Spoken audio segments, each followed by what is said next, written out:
నాటుకోడిలోకి మసాలా అన్నమాట. అల్లము, ఎల్లుల్లిపాయి, ధనియాలు, లవంగాయ చెక్క,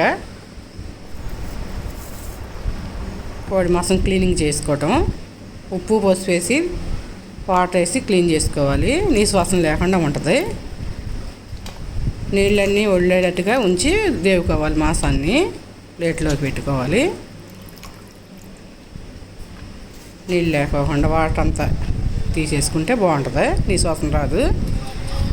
కుక్కర్లో పెట్టుకుంటే ఆయిల్ వేసుకుని సరిపడా ఆయిల్ వేసి చికెన్లోకి హీట్ ఎక్కినాక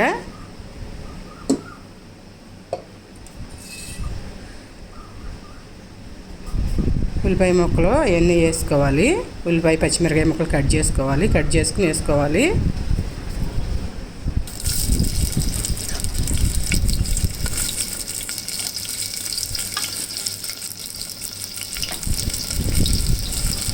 కొంచెం పసుపు, ఉప్పు కూడా వేసుకోవాలి.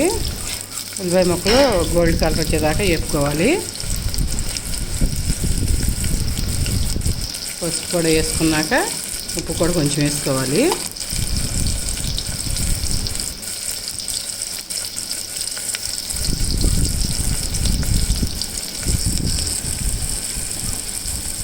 ఉల్లిపాయ ముక్కలు వేగినాక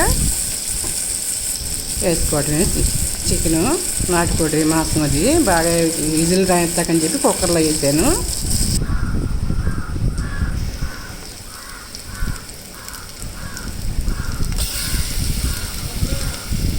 అల్లం వెల్లుల్లి పేస్ట్ కూడా వేసుకుని వేపుకోవాలి. అది కూడా ఇందాక పొడి మసాలా పట్టాంగా ఆ మసాలా కూడా మిక్సీలోది మెత్తగా పట్టుకుని వేసుకోవాలి.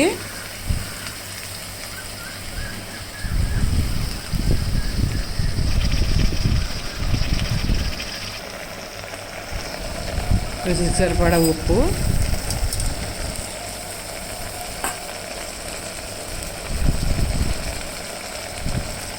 కారము రుచికి సరిపడా,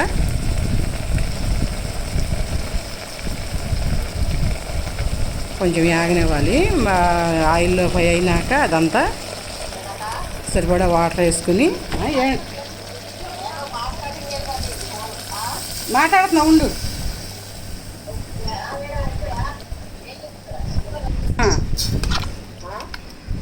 పనికి వెళ్ళి వచ్చారా అంటున్నా. గైడ్తో మిక్స్ చేసేసి కుక్కర్ మూత పెట్టేసేయాలి. మూత పెట్టినాక విజిల్ పెట్టుకుని ఒక 8 విజిల్ దాకా రానివ్వాలి. మెత్తగా ఉడుకుతుంది. అప్పుడు గ్రేవీ అనేది టేస్టీగా రుచిగా ఉంటుంది. అందుకని గ్రేవీ ముక్క అనేది మెత్తగా ఉంటుంది, బాగుంటుంది. అలా చికెన్ రెడీ చేసుకోవటమే నాటుకోడి మాంసం.